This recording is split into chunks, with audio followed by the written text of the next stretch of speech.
Hey everyone, hope you're doing great.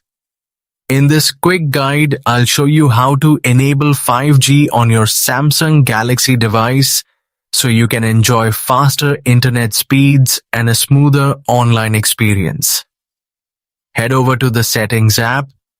This is where you control all the core features of your device, including network and connectivity options. Once you're inside Settings, locate the Connections option. Tap on it to open.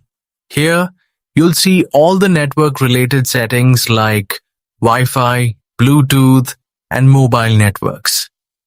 Next, tap on Mobile Networks. This section allows you to manage your SIM and preferred network types. Now look for the option called Network Mode and tap on it.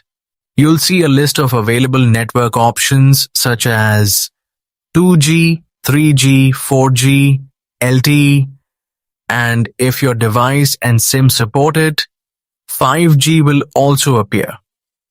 Simply select the option that includes 5G, LTE, 3G, 2G, Auto Connect, or anything similar with 5G mentioned.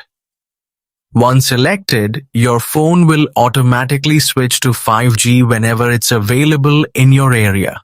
Keep in mind, you'll also need a 5G supported SIM and coverage from your carrier for this to work properly. If you found this guide helpful, make sure to hit that like button and follow the channel for more simple and useful tech tutorials. Catch you in the next video.